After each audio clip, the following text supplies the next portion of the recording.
చూడండి, దేవుని వాక్యంలో నుంచి మనం గమనిస్తున్నాం. భయంకరమైన దినాల్లో మనం అన్నాం, దేవుని వెంబడించే విషయంలో, ఆయన ఆరాధించే విషయంలో నమ్మకంగా మనం ఉండాలి. నమ్మకమైన వానికి దేవుని మెండుగా ఉన్నాడు. అపనమ్మకస్తులుగా ఉంటే మనం ఏమీ పొందుకోలేము. కాబట్టి వాక్యంలో చూస్తున్నాం, యెషయా గ్రంథం 25వ అధ్యాయం 7వ వచనంలో, సమస్త జనముల యొక్క ముఖములను కప్పుచున్న ముసుగును, సమస్త జనముల మీద పరచబడిన తెరను ఈ పర్వతం మీద ఆయన తీసివేయును. మరెన్నడూ ఉండకుండా మరణమును ఆయన ఏం చేస్తాడంట? మెరిగి వేస్తాడు. సమస్త జనముల యొక్క ముఖములను కప్పుచున్న ముసుగు. ఈరోజు సమస్త మానవాళి మీద అపవాది అనేక రకాలుగా వారిని బంధించి, వారికి ముసుగు వేసి వారి జీవితాలను కబలించి వేస్తున్నాడు. బాగా వినాలి. ముసుగు అన్న మాట మనం గమనిస్తే, మన కన్నుకు కనపడకుండా, మనం ఈ లోకంలో దేవుని చేత ఆస్వాదింపబడకుండా, దేవుని దీవెనలు పొందుకోకుండా అపవాది అనేక బంధకాల చేత, అనేక రకాలైనటువంటి అపవాది యొక్క క్రియల చేత మనల్ని ఏం చేస్తున్నాడు? అపవాది ముంచి వేస్తున్నాడు. ఒక రకంగా చెప్పాలంటే ముసుగు వేసేసాడు. ఆ ముసుగు తీసుకోలేక అనేక మంది మరి పాపపు ఊబిలో పడి సులువుగా చిక్కులు పెట్టే పాపములని పౌలు హెబ్రీ పత్రిక చెప్పినట్టుగా సులువుగా చిక్కులు పెడుతున్న పాపములో మునిగిపోయి మరి బయటికి రాలేని వారిగా ఉంటున్నారు. అయితే ప్రభు అంటున్నాడు, ఈ పర్వతం మీద మనుషుల యొక్క ముఖం కప్పుచున్న ముసుగును ఆయన ఈ యొక్క తెర మీద ఏమంటే ఈ యొక్క పర్వతం మీద, సమస్త జనుల మీద పరచబడిన తెరను ఈ పర్వతం మీద ఆయన తీసివేయను అంటున్నాడు. యేసు ప్రభువు వారు మన ముఖము మీద ఉన్న ముసుగును తీసివేసేవాడుగా ఉన్నాడు. మనకును దేవునికి మధ్య ఉన్నటువంటి అడ్డు తెరను తొలగించి మనల్ని దేవునితో ఏకము చేసి దేవుని ఆరాధించేవారుగా, దేవుని సన్నుతించేవారుగా, ఆయన పరిశుద్ధుల ప్రకారం మనము పరిశుద్ధులే ఉండటానికి ప్రభు మనల్ని పిలుచుకున్నాడు, ఏర్పరచుకున్న సంగతి మనం గమనించాలి పిల్లరా. కాబట్టి ముసుగు తీసివేయబడినట్టుగా దేవుని సమీపించాలి. మనం దేవుని వద్దకు రావాలి. మీకు చెప్పాను, దేవునికి మనకు మధ్య అడ్డుగా ఉన్నటువంటి పాపపు ముసుగు, లేదా ఈ లోకపు ఆచారాలు, ఈ లోకంలో ఉన్నటువంటి అనేక రకాలైనటువంటి దేవునికి వ్యతిరేకమైన కార్యాలన్నీ కూడా మనల్ని దేవుని యొక్క ఆశీర్వాదం పొందకుండా అడ్డుపడతాయి. కాబట్టి ముసుగు వేయబడిన వారుగా ఉంటారు. గమనిస్తే మనం యవనస్తులు ఈరోజు మనం మాస్కులు వేసుకొని వెళ్తున్నారు. కారణం ఏంటి? ఈ కరోనా యొక్క వైరస్ అనేది మనకు అంటకుండా ఉండడానికి ఏం చేస్తున్నారు? మాస్కులు పెడతారు. కరోనా వెళ్ళిపోయింది, తీసుకుని వెళ్ళేవాళ్ళు చాలా మంది తీసుకుని వెళ్ళిపోయింది. ఇంకా కొంతమంది మాస్కులు వేస్తారు. మాస్కులు వేసి గుడ్డ కట్టుకొని ముఖము కనపడకుండా వెళ్తారు. దొంగతనాలు చేసే వారికి మాస్కు చాలా చక్కగా ఉపయోగపడుతుంది. కొన్ని రకాలైనటువంటి చీకటి కార్యాలు అనగా పాపపు క్రియల్లో, శరీరేచ్ఛ నేర్చుకున్నారు, వ్యభిచారంలో, అక్రమ సంబంధాలు ఉన్నటువంటి వారికి ఈ ముసుగులు చాలా ఉపయోగపడుతున్నాయి. ముసుగు వేసుకుని వారి ముఖం ఎవరికి కనపడకుండా మరి భయంకరంగా ఆ పాపాన్ని క్రియలకు చేయడానికి అపవాది వారిని ఆ రకంగా ప్రేరేపిస్తున్నారు. కొంతమంది ఏమో దుమ్ము మొహం మీద పడకుండా ఉండడానికి అంటున్నారు. ఇంకొంతమంది ఏమో రకరకాలైన కారణాలు చెప్తున్నారు. అయితే గమనించండి, ప్రతి ముసుగు వెనకమాల ఓ భయంకరమైన పాపపు క్రియ పనిచేస్తున్న సంగతి మనం గమనించాలి ప్రియులారా. ఈ ముసుగు తీసివేయడానికి యేసు ప్రభువు వారి లోకానికి వచ్చాడు. రక్షణ కలిగించి, మారు మనసు కలిగించి మన ముఖాలు, ఎందుకంటే మనం చెప్తాం దొంగకు ముఖము నలుపు అంట, వాడు ముఖం చూపించాడు. అంత అర్ధరాత్రి పూట పనిచేస్తా ఉన్నాడు, పగలంతా ఏం చేస్తా ఉన్నాడు? నిద్రపోతాం. పగల పూట ఎవరికి కనపడు, వాడు చేసే పనులు ఏంటంటే చీకటి క్రియ. కాబట్టి ఈ విధంగా పాపపు ముసుగు మనిషిని ఈరోజు అనేక రకాలుగా తలెత్తుకోకుండా ఒక ఆశీర్వాదం లేకుండా, మేలు లేకుండా, దేవుని యొక్క దీవెను పొందుకోకుండా అడ్డుపడుతున్న ముసుగులను ప్రభు తీసివేయడానికి లోకానికి వచ్చాడు. రక్షకుడుగా వచ్చాడు, విమోచకుడుగా వచ్చాడు. సర్వమానవాళి పాప పర్యాప్త బలిగా శిలువలో ఆయన అప్పగించబడ్డప్పుడు, శిలువ వేస్తున్నప్పుడు ఆయన పలికినటువంటి 7 మాటలు చివరి మాట పలకగానే వాక్యం అంటుంది, దేవాలయపు తెర అడ్డముగా చిరిగిన రాయబడింది. హల్లెలూయా. అనగా ఆయన మానవులకు దేవునికి మధ్య అడ్డుగా వచ్చినప్పుడు పాపపు గోడను లేదా పాపపు తెరను ఆయన తీసివేసినట్టుగా. అదే ఇక్కడ మాట్లాడతాడు ఏమని? ఈ పర్వతముల మీద లేదా 7వ వచనం, సమస్త జనముల యొక్క ముఖమును కప్పుచున్న ముసుగును, సమస్త జనం మీద పరచబడిన తెరను ఈ పర్వతం మీద ఆయన తీసేయను. మరణం ఉండకుండా ఆయన మరణమును ఏం చేశాడు? మింగివేశాడు. మరణము అనే మాట కూడా వచ్చింది. ఎందుకంటే ముసుగు వల్ల వచ్చేది ఏంటి తెలుసా? మరణం. అనగా పాపం వల్ల వచ్చు జీతము మరణము. అది మనల్ని ఏం చేస్తుంది? మృంగి వేస్తుంది, నరకంలో పడేస్తుంది. అగ్ని ఆరదు, పురుగు చావదు. పైకి భక్తి చేస్తూ లోపల అనేక రకాలైనటువంటి ముసుగు కలిగినటువంటి వారు పైకి భక్తి చేస్తూ లేదా పైకి దేవుని యొక్క భయభక్తి కలిగిన చెప్పి ఈరోజు చాలా మంది వారి జీవితంలో ముసుగు వేసుకుని బ్రతుకుతున్నారు. లేదా రకరకాలైనటువంటి మోసాలతో బ్రతుకుతున్నారు, వేషాలతో బ్రతుకుతారు. దేవుడు చూడట్లేదులే లేదా ప్రజలు చూడట్లేదులే అని లోపల ఒక రకమైనటువంటిది. అంటే చూడండి, మేడిపండు చూడ మేలుమేవుడు, పొట్ట విప్పి చూడ పురుగులు అన్నట్టుగా పైకి చక్కగా కనపడుతుంది, కానీ లోపల ఏముంది? మత్సరము, క్రోధము, వివాదము, రకరకాలైనటువంటి మనస్తత్వం కలిగిన పౌలు చూడండి తిమోతి పత్రికలో ఒక మాట రాస్తాడు. మనుషులు ఎలా ఉన్నారంట? రకరకాలైన మనస్తత్వాలతో మనుషులు బ్రతుకుతున్నారని చెప్పి పౌలు తిమోతికి రాస్తూ చక్కటి మాటలు జ్ఞాపకం చేస్తాడు. చూడండి, 2 తిమోతి రాసిన పత్రిక, తిమోతికి రాసిన 2వ పత్రిక 3వ అధ్యాయం 1వ వచనం. అంత్యంలో అపాయకరమైన కాలం వచ్చిన తెలుసుకున్నాను. ఎలాగనగా మనుషులు స్వార్థప్రియులు, ధనాపేక్షలు, బెంకములాడువారు, అహంకారులు, దూషకులు, తల్లిదండ్రులకు అవిధేయులు, కృతజ్ఞత లేని వారు, అపవిత్రులు, అనురాగరహితులు, అధిద్వేషులు, అపవాదికులు, అజిత్యేంద్రులు, క్రూరులు, సజ్జన దేశులు, ద్రోహులు, మూర్ఖులు, గర్వాంధులు, దేవుని కంటే సుఖానుభవాలు ఎక్కువగా ప్రేమించారు. పైకి భక్తి గల వారు ఉండి దాని శక్తిని ఆశ్రయించని వారై ఉన్నారు అంటున్నారు పిల్లలు. ముసుగు అనగా గమనించండి, ఇక్కడ చెప్పినటువంటి అనుభవాలన్నీ ముసుగు కిందే వస్తాయి. ఎవరు చూడట్లేదని మనం అనుకుంటాం, కానీ ఆకాశం ఉన్న దేవుడు నరుల చర్యలన్నీ కూడా ఆయన ఏం చేశాడంట? బాగుగా ఎరిగి ఉన్నాడు.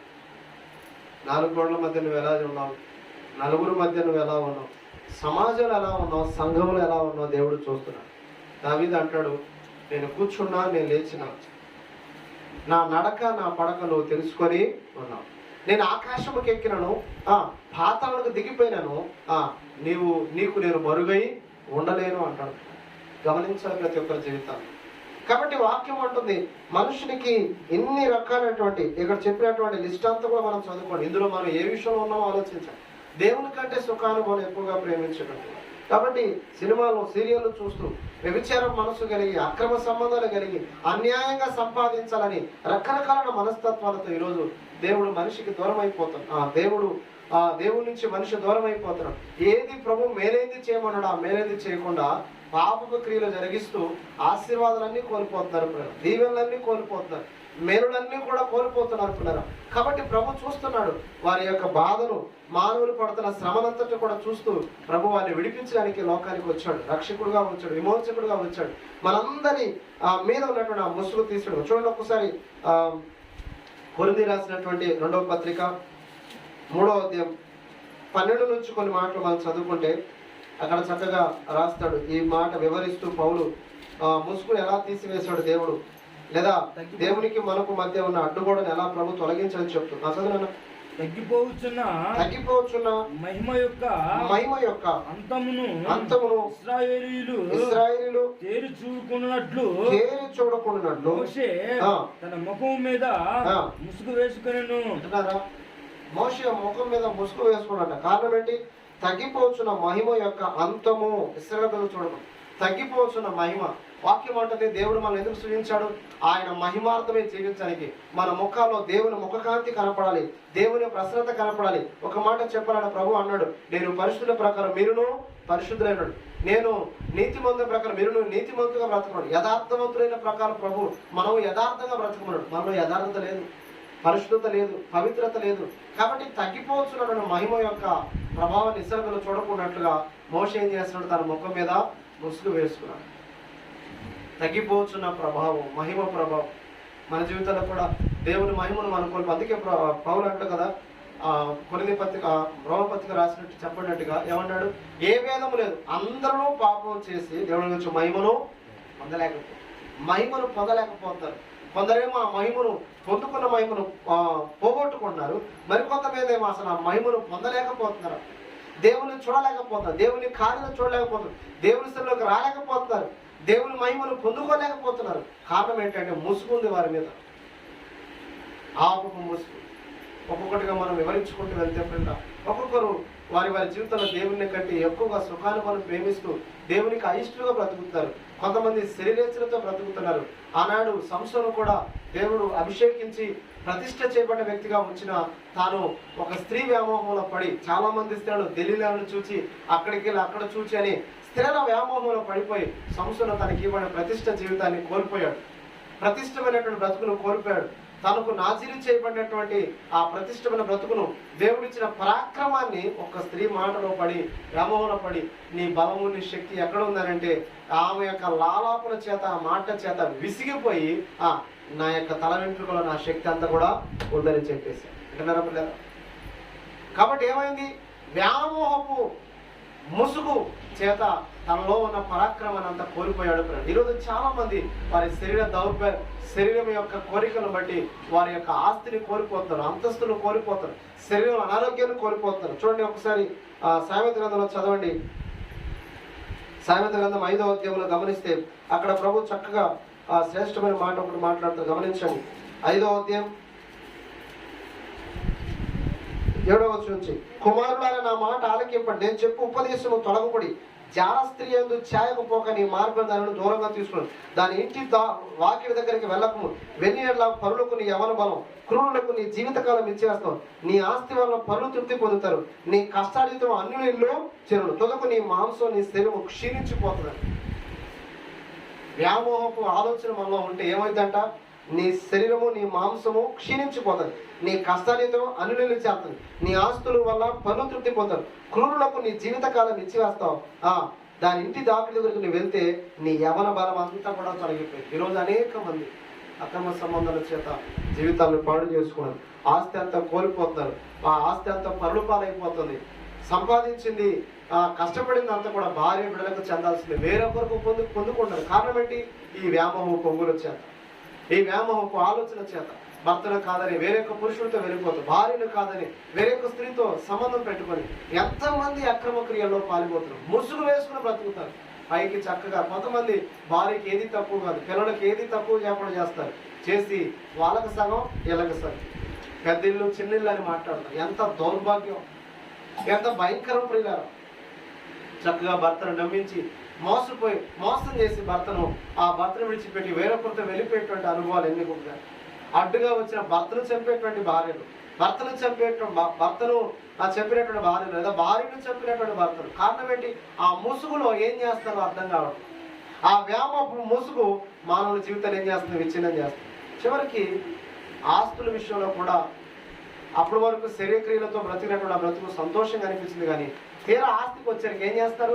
రోగం రాగానే అతన్ని చూడకుండా అతను భార్య, తన కట్టుకున్న భార్యను అతను చూడలేకపోతుంది.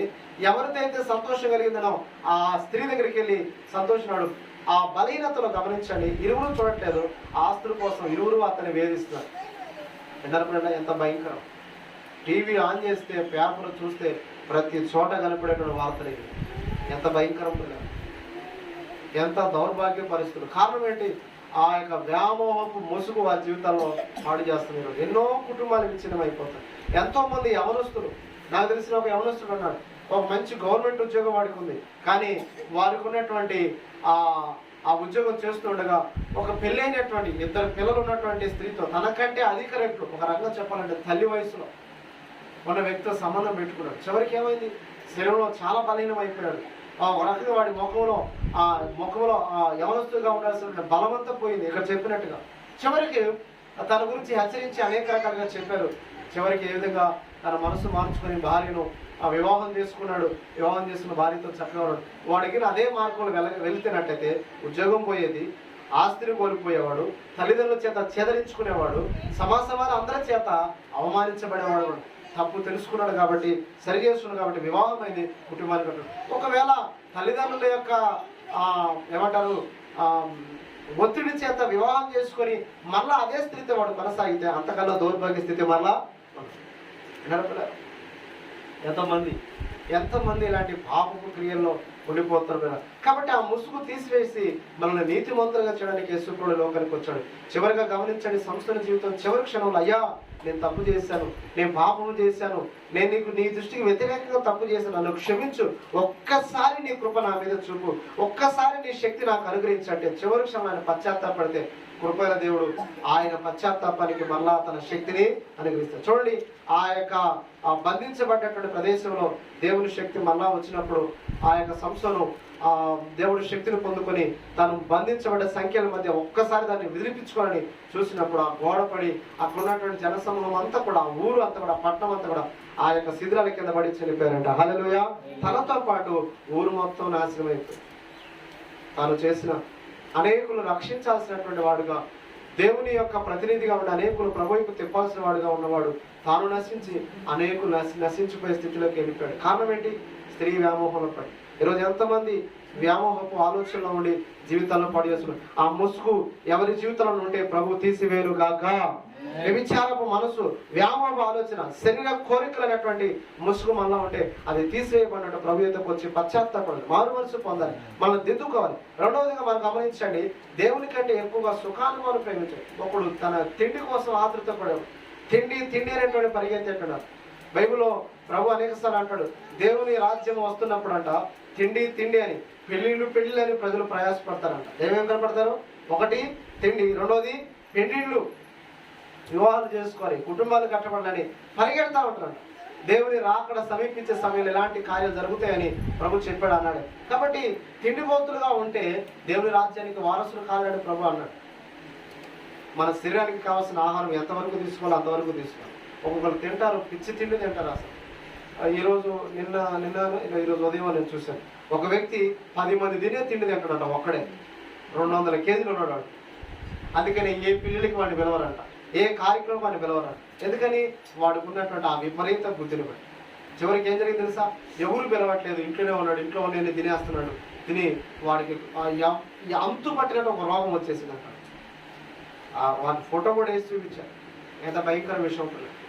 కాబట్టి వాక్యం అంటుంది, వారి కడుపు, వారి యొక్క తిండే వారికి దేవుడుగా ఉన్నటువంటి వారు కొంతమంది ఉన్నారు.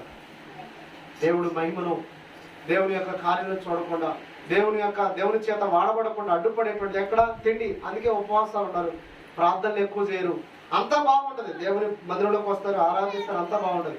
ఉపవాసాలు మాత్రం ఉండదు. కారణం ఏంటి? తిండికి తట్టుకోలేరు అంటున్నారా?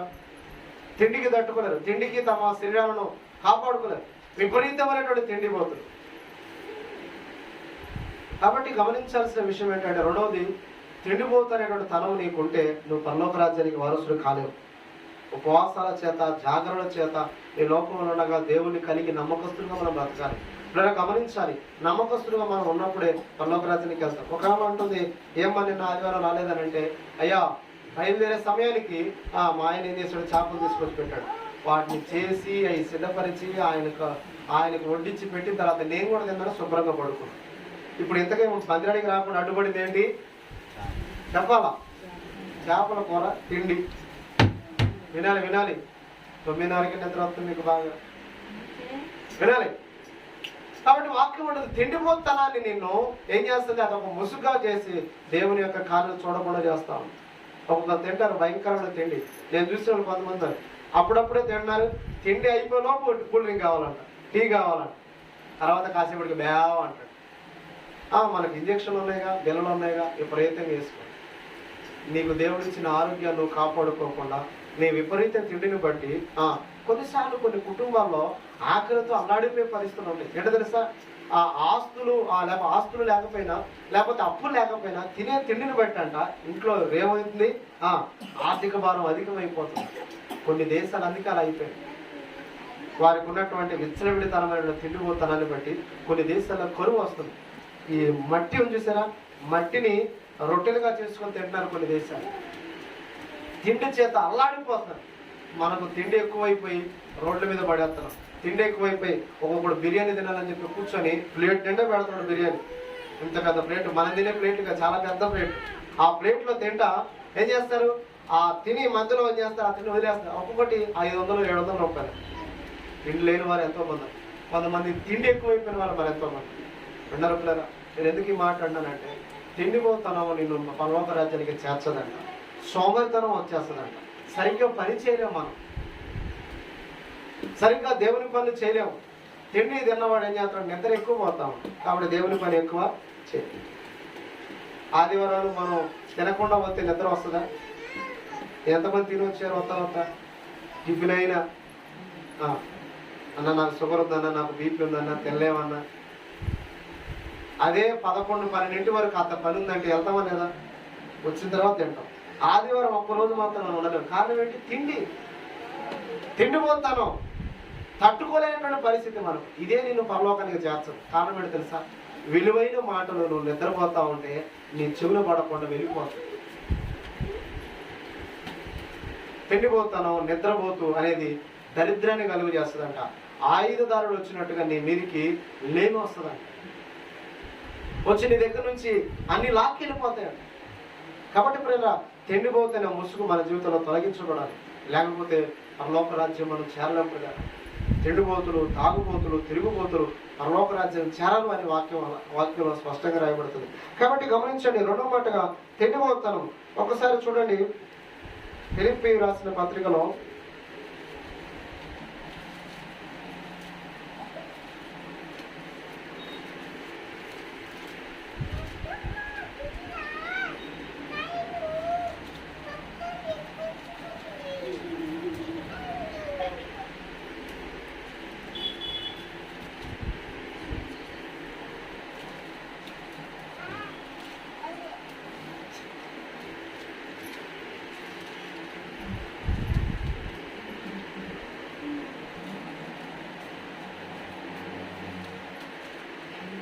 3:17 సహోదరులారా, మీరు నన్ను పోలి నడుచుకొని మేము మీకు మాదిరి అయిన ప్రకారం నడుచుకున్నామని గురిపెట్టు చూడండి. అనేకులు క్రీస్తు శిలువకు శత్రువులుగా నడుచుకుని వచ్చారు. వీటి గురించి మీతో అనేక పనులు చెప్పుచ్చు. ఇప్పుడు నువ్వు ఏడ్చుచూ చెప్తాను, నాశనమే వారి అంతము, వారి కడుపే వారి దేవుడు. వారు తాము సిగ్గుపడవలసిన సంగతులు ఏందో అతిశయపడతారు. భూ సముద్రైన వాటి అందే మనసుతారు. మన పౌరుషితి పరలోకముంది. అక్కడి నుండి ప్రభు యేసుక్రీస్తుల రక్షకు నిమిత్తం మనం కనిపెట్టుచున్నాం. సమస్తము తనకు లోపరుచుదన్న శక్తిని బట్టి ఆయన మన దీన శరీరము తన మహిమగల శరీరములకు సమరూపముల దానిగా మార్చును. ఏమంటాడు అక్కడ? వారి నాశనమే నాశనమైన అంతము, వారి కరుపే వారి దేవుడు అన్నారు. పిల్లలు, చెండిపోతానము నిన్ను పరలోకపు స్థితికి నిన్ను తీసుకెళ్తాంట. మన దీన శరీరము మహిమగల శరీరానికి సమరూపమైన దానిగా దాన్ని మార్చడానికి యేసుప్రభుని లోకానికి రక్షకుడుగా విమోచకుడుగా వచ్చాడు.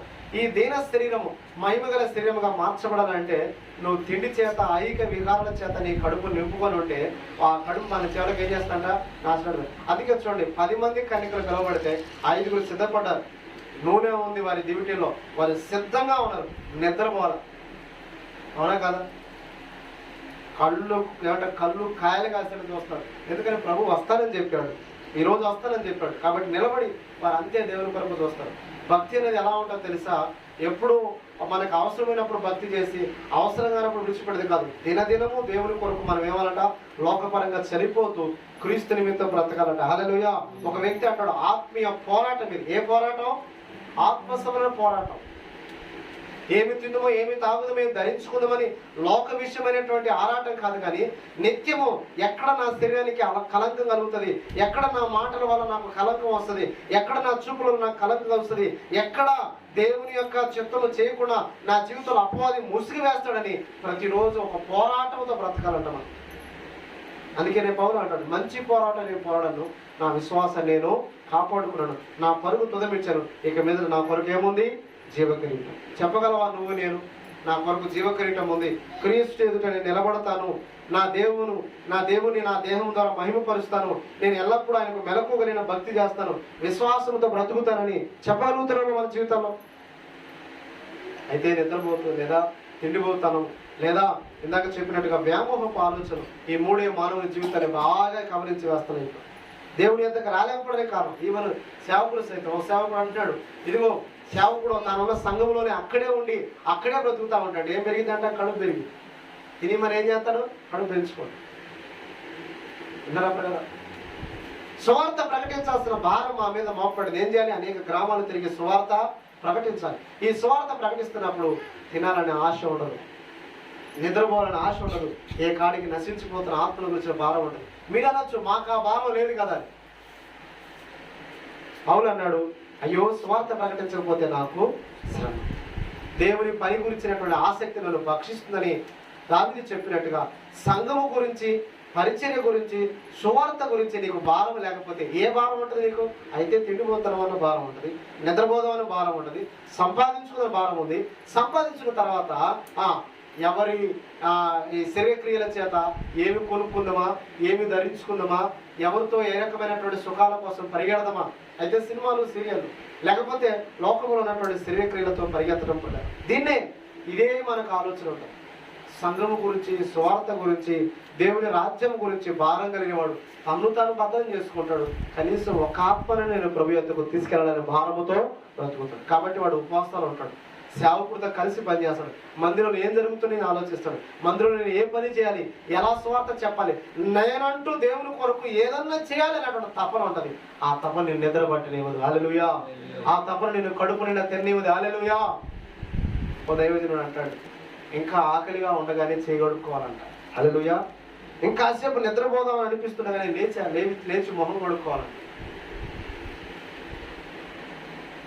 నలుగురు కలిసి సంతోషిస్తా అపహాస్యం నమ్ముతా ఉంటే అక్కడి నుంచి లేచి వెళ్ళిపోవాలి. నలుగురు నిన్ను పొగుడుతున్నా లేదా వేరొకరిని విమర్శిస్తున్నా ఆ మధ్యలో ఉండకూడదంట. మనం పిల్లలు నిన్ను పొగుడుతున్నా అంటే నీ గర్వం వచ్చేస్తుంది, అహంకారం వస్తుంది. నీకేమిట్రా, నువ్వు బాగా పాడతావు, నువ్వు బాగా పని చేస్తావు, నీ బలము గొప్పది అని నిన్ను ఎవరి గురించి అంటున్నారా, ఆ మాటలు వింటా ఇంకా చెప్పు అని అక్కడే ఉన్నావా, గర్వం నీలో వచ్చేస్తుంది, అహంకారం నీలో వస్తుంది. అది దేవుడు నిన్ను దూరం చేస్తుంది. ఎవరైనా విమర్శిస్తూ బ్రతుకుతూ అంటే మనకు అది చాలా బాగుంటుంది. వాడు ఎలాంటోడు, వాడు ఇలాంటోడు. బైబిల్ అంటుంది, మన కంట్లో ఉన్న దూలాన్ని చూసుకోక ఎదుటి వాడి కంట్లో ఏం చూస్తున్నామంటే మనం నలుసు, అది చిన్నది, దాన్ని మనం ఎక్కువగా చూస్తాం. నీ కంట్లో ఏముందంట, దూలం. నిన్ను గురించి నువ్వు ఆలోచించుకునేటప్పుడు నలుగులో నువ్వు ఉండవు, ఎవరి గురించి మాట్లాడవు, నిన్ను నీవే పరీక్షించుకుంటూ ప్రభుత్వంలో కూర్చుంటాం. నా జీవితం ఎలా ఉంది, నా బ్రతికి ఎలా ఉంది, నేను ఎలా నడుస్తున్నానని మన జీవితాన్ని పరిశీలించుకుంటూ బ్రతుకుతాం. నిజంగా తన్ను తాను పరీక్షించుకునేవాడు ఎదుటివాడు తప్పులు కనపడుతున్న వాడి కొరకు ప్రార్థన చేస్తాడు. హల్లెలూయా.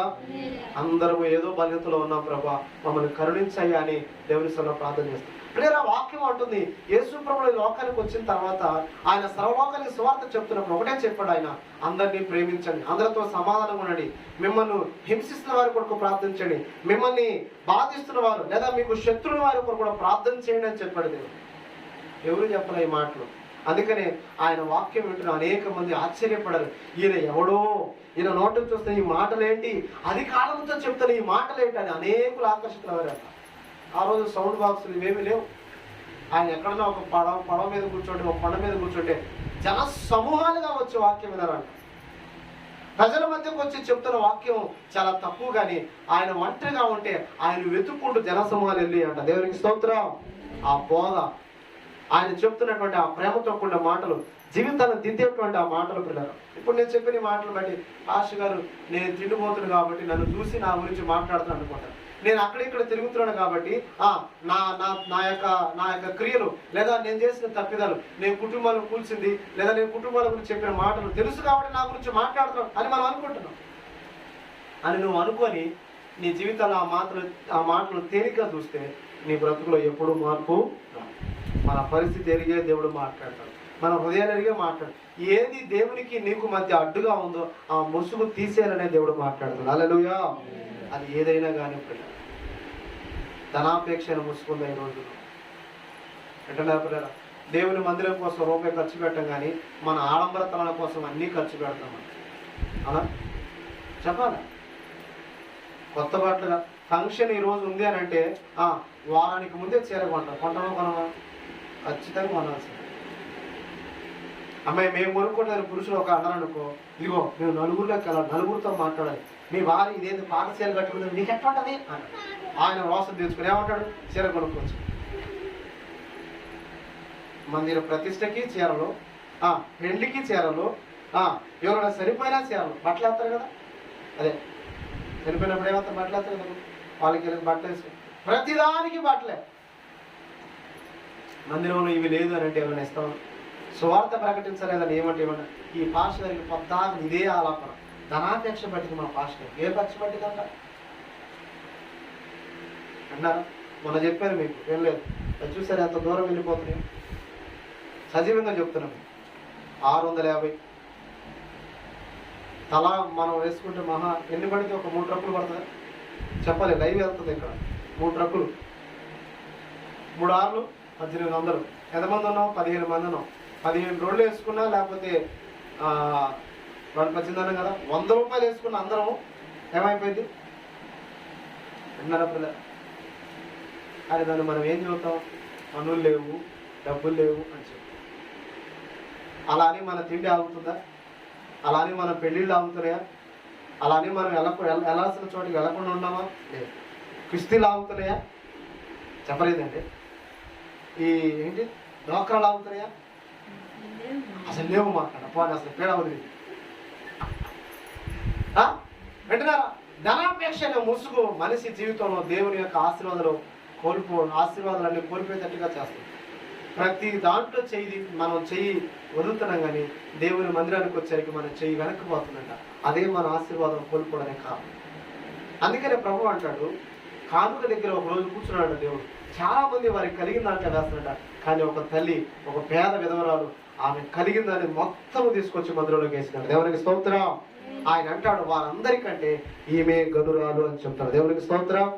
హల్లెలూయా. కారణం ఏంటి? ఆయన ఎప్పుడు కూర్చోవలసిన అవసరం లేదు. కానీ ఒక ఉదాహరణ చెప్తున్నాడు. ఏంటంటే ధనాపేక్ష ముసుగులో ఉన్నారు చాలా మంది.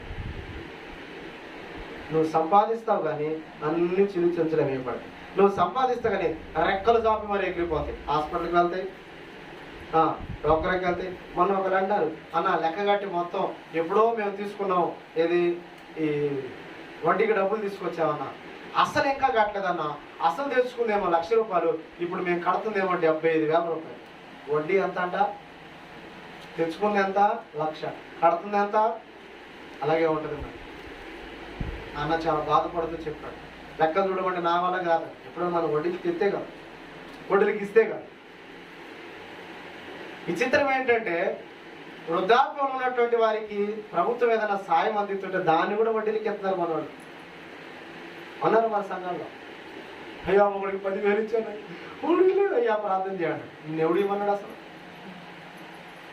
తీసుకున్నాడు, వాడు నమ్మించాడు, చేపల వ్యాపారం చేత తీసుకున్నాడు, వెళ్ళిపోయాడు. ధనాపేక్ష ముసుగు మన జీవితంలో ఉంటే నువ్వు దేవుని రాజ్యంలో చేరలేవుతారా? ఈరోజు ధనాపేక్ష, తిండిపోతనం లేదా శరీరేచ్ఛలు, ఏ ముసుగైనా యేసుక్రీస్తు యొక్క రక్తము చేత ప్రతి ముసుగు తొలగిపోను గాక. ప్రభు ఎదుట నీతివంతులుగా మనం కనపడదుము గాక. పరిశుద్ధ కలిగి మనం జీవించదుము గాక. చూడండి, ఇంకొక మాట మనం గమనిద్దాం. 1 కొరింథీ రాసిన పత్రిక 15వ అధ్యాయం. కొరింథీ రాసిన 1 పత్రిక మరణము అనే మాట గురించి రాస్తూ పౌలు కొరింథీ పత్రికలో చాలా చక్కటి వివరణ ఇచ్చాడు. 1 కొరింథీ 15వ అధ్యాయం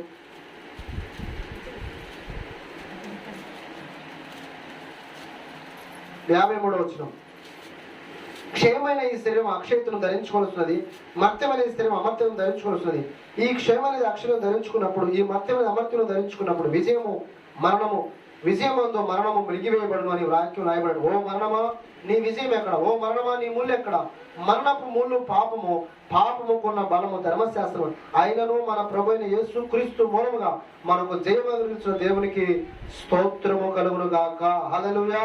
కాగా నా ప్రియ సహోదరులారా, మీ ప్రయాస ప్రభువునందు వ్యర్థముగా ఎరిగి స్త్రీలను కదలేవారు ప్రభు కార్యాభివృద్ధి ఎప్పటికీ ఆసక్తులే ఉండండి. దేవుని కార్యాలందు ఎలా ఉన్నదంట? ఎప్పటికీ ఆసక్తులుగా ఉండండి. లోక విషయంలో కాదు. మరణపు ముళ్ళు దేవుడు విరిచేశాడు. పాపం అనే ముళ్ళును దేవుడు విరిచేశాడు. ఆ పాపం వల్ల వచ్చి జీవితం మరణాన్ని తీసివేశాడు. క్రీస్తుతో మనల్ని సజీవులుగా చేశాడు. ఈ భూమి మీద ఉన్నంత కాలం, భూమిని విడిచిపెట్టిన తర్వాత పరలోకంలో మనం సదాకాలం దేవునితో ఉంటాం. దేవునికి స్తోత్రం. ఈ నిరీక్షణ క్రైస్తవులకు మాత్రమే ఇవ్వబడి, ఎందుకంటే క్రీస్తును నమ్మిన రక్తంలో కడగబడి మారుమోసు పొందిన వారికి పరలోకపు ప్రవేశాన్ని దేవుడు మనకిచ్చాడు. పరలోకపు వారసత్వాన్ని దేవుడు మనకిచ్చాడు. పరలోకంలో ఉండేటువంటి ధన్యత దేవుడు మనకిచ్చాడు. రేపు రెండో రాకడగా ప్రభు వచ్చినప్పుడు కడమూర ప్రోగానే ఈ మర్త్యమైన దేహము అమర్త్యతను ధరించుకుంటుందంట. దేవునికి స్తోత్రం. ఇందాక చెప్పాను, ఈ దీన శరీరము మహిమ శరీరాలుగా మార్చబడి ప్రభువును మనం ఎదుర్కొనే రోజు రాబోతుంది. హల్లెలూయా.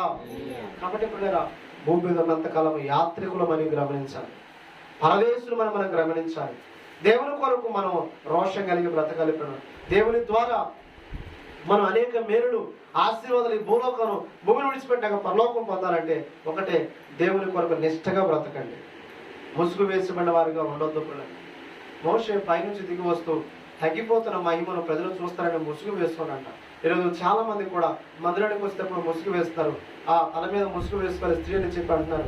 మంచిదే, ఇంటికి వెళ్ళిన తర్వాత కొన్ని చేసే కార్యాల విషయమై గమనించండి, కొన్ని చేసేటువంటి చీకటి కార్యాల విషయమై ముసుగు వేస్తారు. ఎవరికి కనపడకుండా సినిమాలు విడిచిపెట్ల, సీరియల్ విడిచిపెట్టట్ల, కొంతమంది సిగరెట్లు మందు విడిచిపెట్టట్ల, బిడులు విడిచిపెట్టట్ల.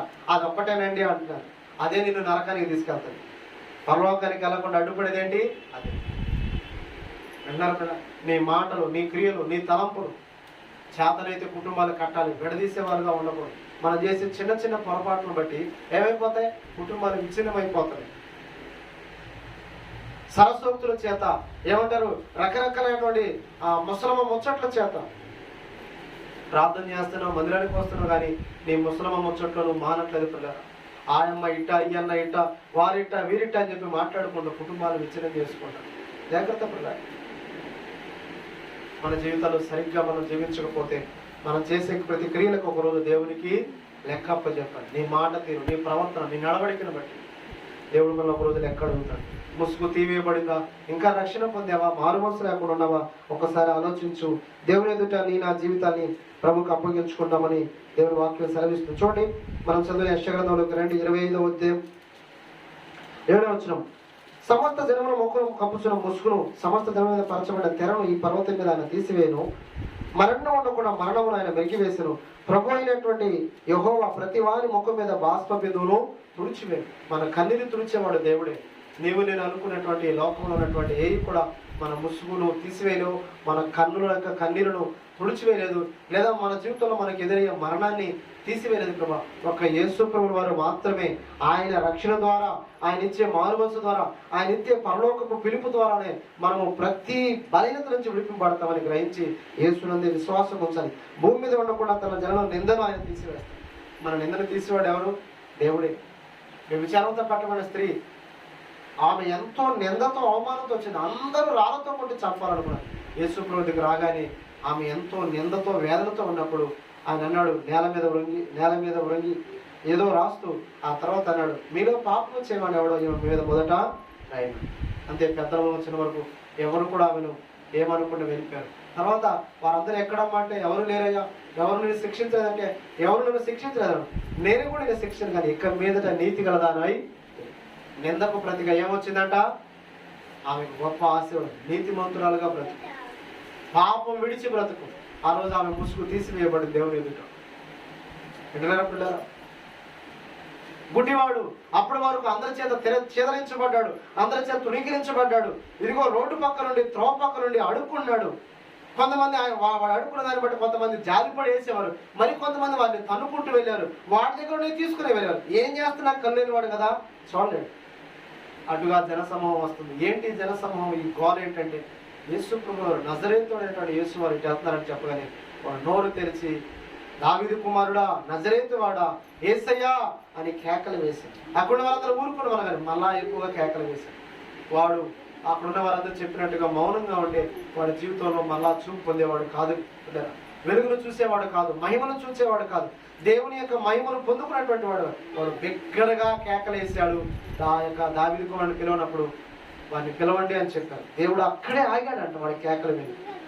పిలిచినప్పుడు ఆయన గుడి భర్తమని ఆయన దగ్గర తేపడింది.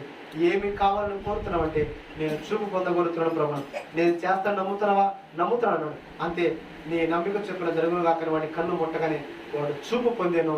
వాడు తిరిగి వాడి గ్రామానికి, వాడి కుటుంబానికి వెళ్ళక దేవుని వెంబడిస్తూ వెళ్ళాడంట. దేవునికి స్తోత్రం. మందిరంలోకి వచ్చిన నీవు, దేవుని ఆరాధిస్తున్న నీవు, వాక్యాన్ని నమ్ముతున్న నీవు, పాట పాడుతున్న నీవు, పరిచయం చేస్తున్న నీవు, సంఘములో ఉండగా దేవుని పరిశుద్ధత మనం పొందుకోవాలి, పవిత్రత మనం పొందుకోవాలి, దేవుని పోలికగా నేను మార్చబడాలి, లోక సమయ క్రియలను విడిచిపెట్టాలి, దేవునితో నువ్వు ఏకమై బ్రతకాలి. అంతేగాని నువ్వు దేవుని దగ్గరకు వచ్చి పాత క్రియలు నీలో ఉంటే, మందిరంలోకి వచ్చినప్పుడు ఒకలాగా, ఇంటికాడ ఒకలాగా ఉంటే నీ బ్రతుకులో ఏ మార్పు ఉండదు. మోస్తరు వెళ్ళంట రంగులు మారుస్తున్నారు. ఏం మారుస్తుంది? క్రైస్తవ జనాంగమా, రంగులు మార్చేవారుగా ఉండొద్దు, వేషాలు వేసేవారుగా ఉండొద్దు. ప్రభు అన్నాడు, ఉంటే ఎచ్చగా ఉండు, లేదా చల్లగా ఉండు. నిలువెచ్చగా ఉంటే నీ మీద ఏం వేస్తా? ఉమ్ము వేస్తా. నిలువెచ్చిన స్థితి మనలో ఉందా?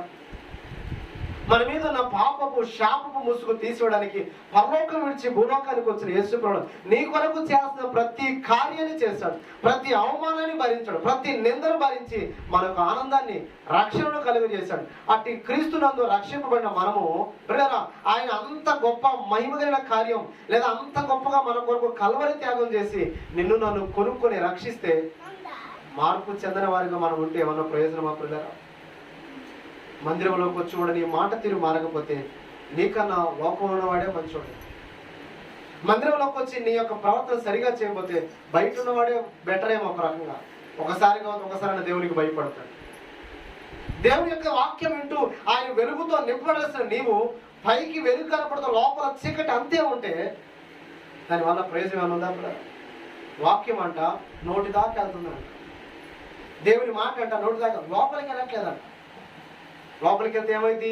లోపల ఉన్న మత్సరము, క్రోధము, కుళ్ళు, అసూయ, తిండిపోతనం, ధనాపేక్ష ఇవన్నీ ఏం చేస్తుంది? కట్ చేస్తుంది, కత్తిరించేస్తుంది. మీరు బహుగా ఫలించినట్లు మీలో పనికి మాలిన తీగలు నేనేం చేస్తా?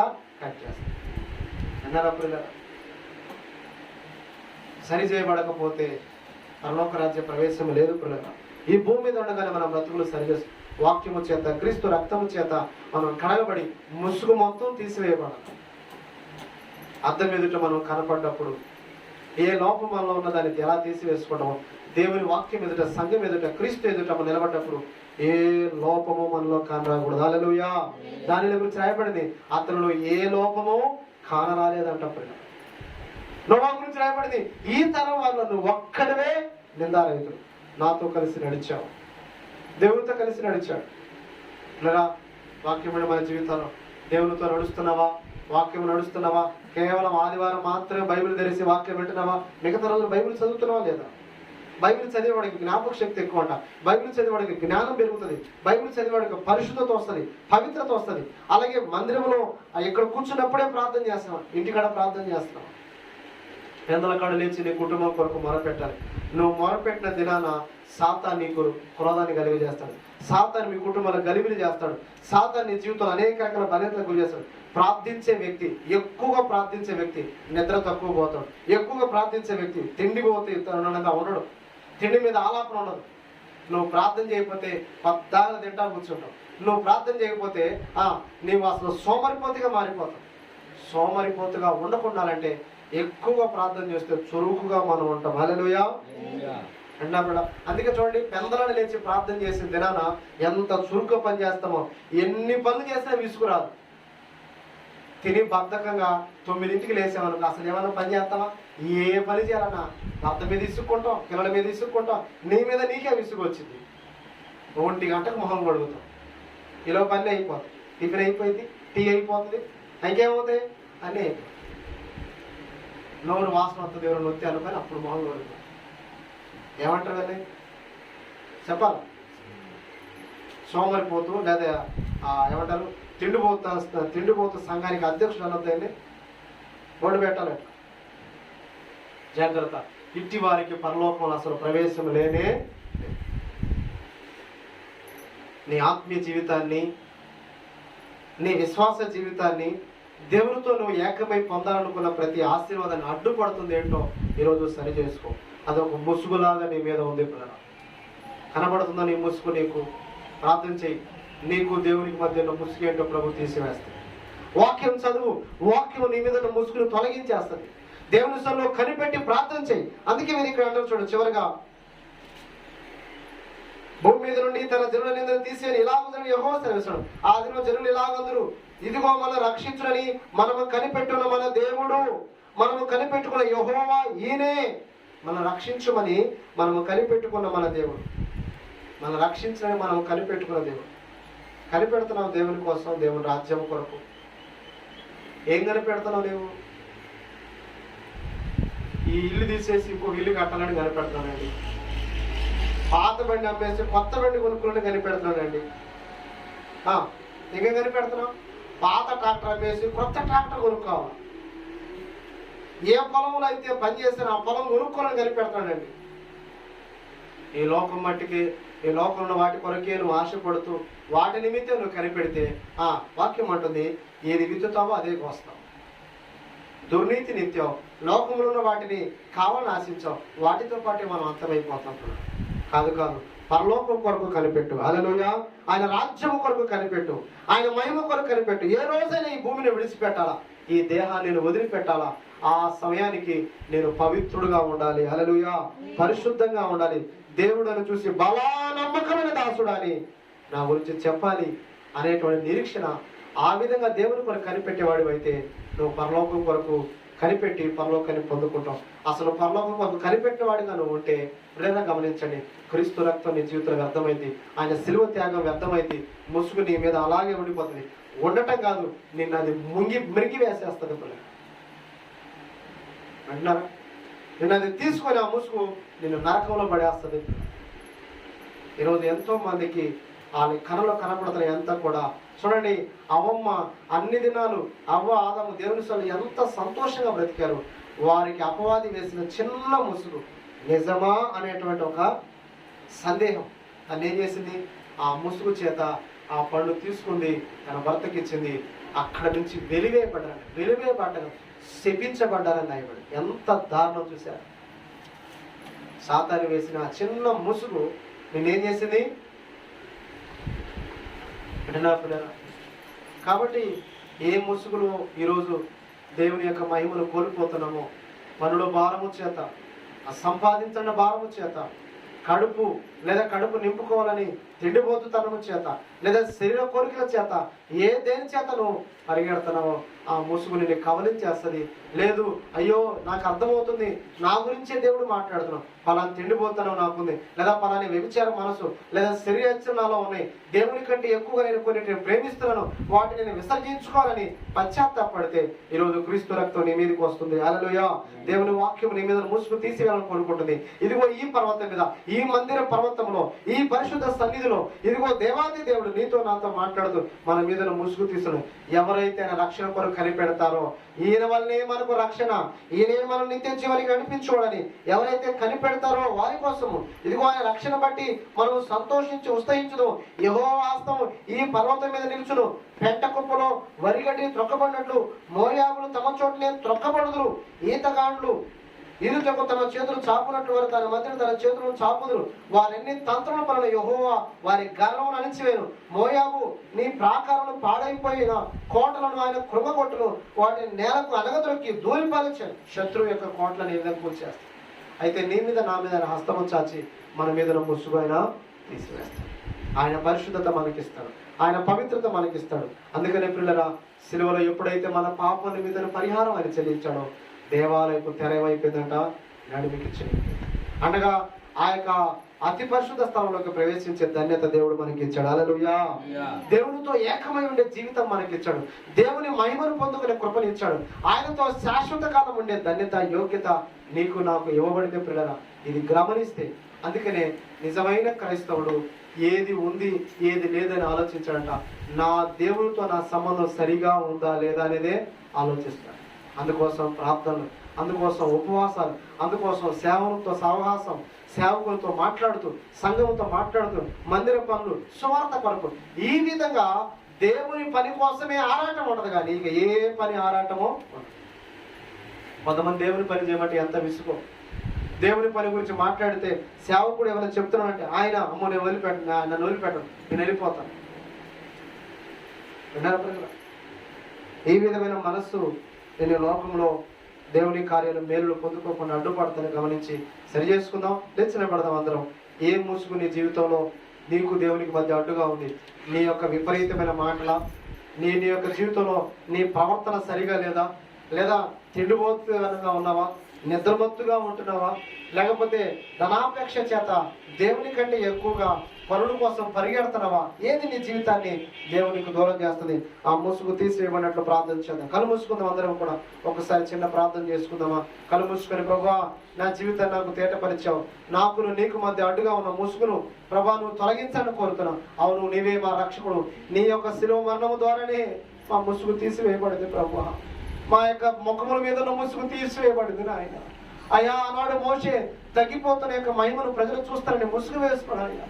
తండ్రి మేము కూడా ఒకవేళ లోకము మమ్మల్ని నిందిస్తదేమో, అవమానిస్తదేనని మా పాపము దోషమును బట్టి ముసుగు వేసుకున్న వారిగా మేము ఉంటున్నామా? మా పాపము దోషము తొలగించి మా మీద ఉన్న ముసుగు తీసివేసి మేము నీతిమంతులు యథార్థవంతులు నిన్ను పోలి జీవించానికి ప్రభా మమ్మల్ని నువ్వు కోరుకున్నామని ఈరోజు స్పష్టంగా మాట్లాడు. కాబట్టి ఈ యొక్క రకరకాలైన లోకాశలు, శరీరేచ్ఛలు, నేను ధనాపేక్ష, తిండిపోతనం, నిద్రమత్తు ప్రభా నీ సన్నిధిని అయా నిర్లక్ష్యంగా ఉండేటువంటి ఏ రకమైన ముసుగులైనా మాలో తీసివేసి సరిచేయమని మనమందరం దేవునిలో ప్రార్థన చేద్దాం. పరిశుద్ధాత్ముడా, జీవాధిపతి మీకు వందనాలు. విన్న వాక్యం మా హృదయాలు నీరు కట్టి ఫలించండి. నీ సెల్లో ఉండి మేము ప్రార్థిస్తున్న మా అందరినీ అంగీకరించు. మా మీద ఉన్న ప్రతి ముసుగు తొలగించబడు గాక. పాపము, శాపము, నాయన శరీరేచ్ఛలు, నాయన నిద్రమత్తు, అయ్యా తిండిపోతనము, లేకపోతే నాయన తండ్రి నీకంటే ఎక్కువగా సుఖానుభవం ఎక్కువగా ప్రేమించే ఏ ముసుగైనా మాలో జీవితంలో తొలగించబడు గాక. మా బ్రతుకులో మొదటి ప్రాధాన్యత మీకు ఇచ్చుదుము గాక. నీ రక్షణ మేము పొందుకుందుము గాక.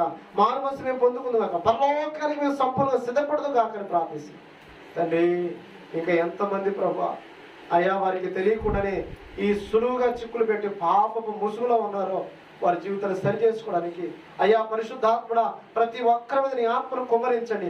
ఎందుకంటే నీ ఆత్మ మా మీద ఉంటే మేము సర్వసత్యములోకి నడుచుకుంటాం ప్రభా. నీతిని గురించి, తీర్పుని గురించి, పాపం గురించి పరిశుద్ధాత్మను ఒప్పింపజేస్తావు నాయన. కనుక మా మీదకి రండి అయ్యా. నీ ఆత్మ మా మీద ఉంటే ముసుగు మాలో ఉండదు ప్రభా. నీ ఆత్మ చేత ముద్రింపబడితే లేదా నీ ఆత్మ చేత నింపబడితే ప్రతి లోకాశలు, శరీరాశలు మేము జయించగలుగుతాం ప్రభా. సర్వసత్యములోకి మేము నడవగలుగుతాం ప్రభా. నీతి కొరకు మేము జీవిస్తాం, యథార్థంగా బ్రతుకుతాం, పరలోకానికి వారసులు అవుతాం. అట్టి కృప మా అందరికీ దయచేయమని. ఇంకా నాయన వారికి తెలిసి కూడా అలా పాపం ముసుగులో ఉన్నవారు ఈరోజు పశ్చాత్తాపడే కృపనివ్వండి. అలా పశ్చాత్తాపడుతున్న వారి మీదకి నీ దయ వచ్చును గాక, కనికరం వచ్చును గాక. నిత్య జీవానికి వారిని వారసులుగా చేయదు గాక. ఆత్మపూర్ణ బ్రతుకున్నట్టుగా కృప చూపుదు గాక అని ప్రార్థిస్తూ విన్న వాక్యం హృదయం నీరు కట్టి ఫలింపచేయమని, దుష్టుడు ఎత్తుకుపోకుండా వాక్యాన్ని మేము అంగీకరించే కృపనివ్వమని యేసు నామములో వేడుకొని ప్రార్థిస్తున్నాము తండ్రి. ఆమేన్.